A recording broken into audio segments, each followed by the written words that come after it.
Power struggle between Fever's Caitlin Clark and Sky's Angel Reese said to be ruining the WNBA.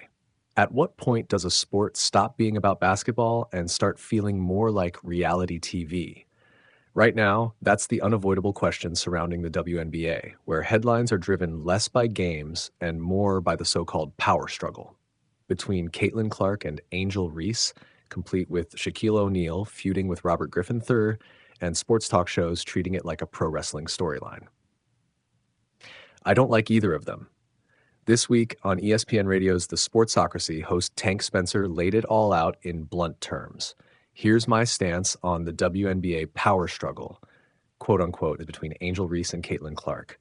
I don't like either of them, and it's not because I don't like WNBA basketball. It's because I've seen both of them interact with people and with each other, and I've seen them play basketball. I don't really like the product as entertainment. What is entertaining to me is drama, personalities, things like that. In this situation, this is Antonio Brown and Terrell Owens fighting with each other, and I don't care. Honestly, I don't like either one of them. I don't like Caitlin Clark. She's the JJ Redick of women's basketball to me. Can't stand her. I mean, she is out there knowing that she's the best one on the floor, and she's going to run this thing however she chooses. She's all the time instigating the type of crap that people bash Angel Reese for. Angel Reese is terrible at offense. Terrible. She's a really good rebounder. Awesome. She's had a really nice stretch for about 3 weeks. Awesome. She's the WNBA's Dennis Rodman. Sweet. I can sell that, right? Caitlin Clark, she's the Steph Curry best shooter you've ever seen in your entire life.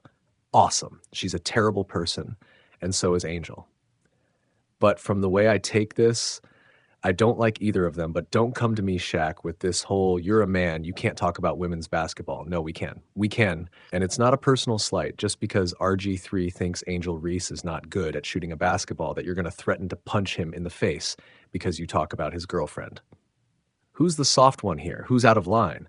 To me, it's Shaq, and I love Shaq, but I believe you're overstepping your bounds going after RG3. Drama. Spencer's critique hits on a larger truth. The league's narrative has shifted from on-court excellence to off-court drama. Ratings versus reality. The WNBA is enjoying unprecedented visibility, record attendance, rising TV viewership, and breakthrough sponsorships. Yet the headlines focus on social media insults, heated exchanges on talk radio, and celebrity feuds, rather than the talents of Aja Wilson, Brianna Stewart, Nafisa Collier, or the strategic brilliance of coaches. The cost of the soap opera. Once a sports buzz becomes all about personalities, it risks alienating purists and casual fans alike. If every week brings another viral clip of a sideline scuffle or a celebrity rant, the quality of play, fast-paced, skillful, tactical, takes a back seat. The stakes are high.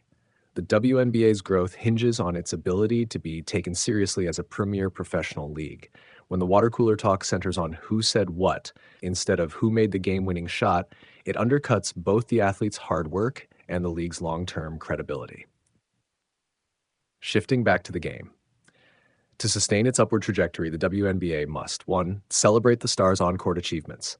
Highlight career milestones, triple-doubles, MVP seasons, defensive gems. Showcase storylines of teamwork, clutch performances, tactical matchups. 2. Contextualize off-court narratives. Frame personal rivalries as healthy competition rather than combustible feuds.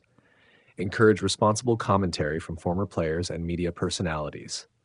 3. Engage fans with basketball first.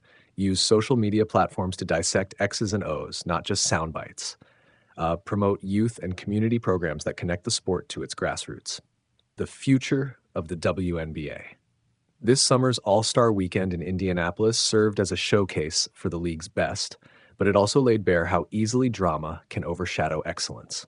As the regular season resumes, the WNBA has a choice. Lean into the soap opera tropes, gaining short-term buzz at the risk of long-term legitimacy. Recommit to the purity of the game, ensuring that every highlight reel, every feature story, and every broadcast centers on the basketball. Tank Spencer's indictment may sting, but it also serves as a wake-up call. If the WNBA truly wants to be the next great league, it must tighten its focus on the court and let the drama fade to the background.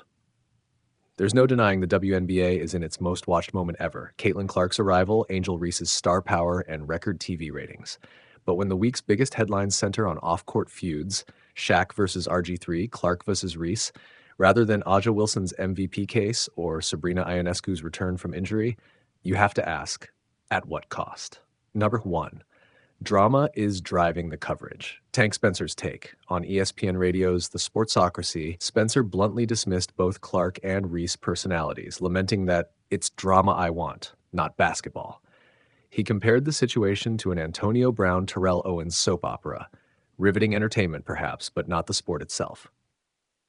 Celebrity feuds. Shaquille O'Neal's threat to fight RG3 over critical comments about Reese made national news, moving the needle further from X's and O's to who said what on Twitter.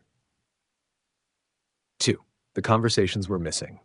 On-court excellence. How is Aja Wilson's game evolving as she chases a three-peat with the Las Vegas Aces? Can Courtney Vandersloot sustain her historic assists pace? What adjustments will the Liberty make around Breanna Stewart? Tactical innovations. The WNBA is pioneering positionless lineups and sixth-woman rotational schemes.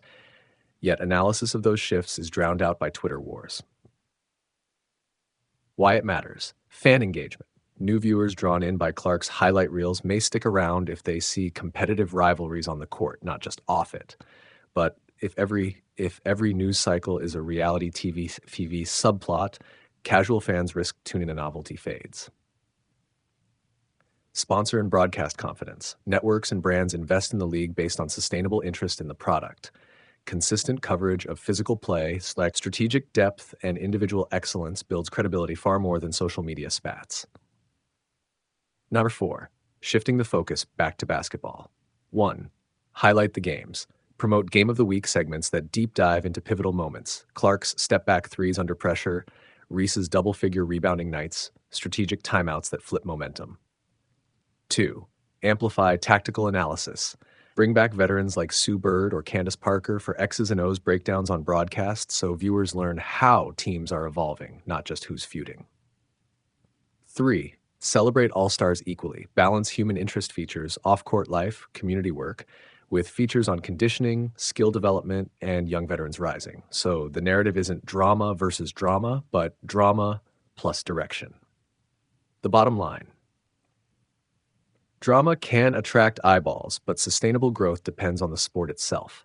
The WNBA's golden era isn't just about social media showdowns. It's about showcasing world-class athletes, innovative coaching, and nail-biting finishes. Turning every headline into a reality TV feud risks sacrificing the very essence that's driven the league's remarkable rise. Let's hope the next big story is about a game-winning buzzer beater, not another off-court confrontation.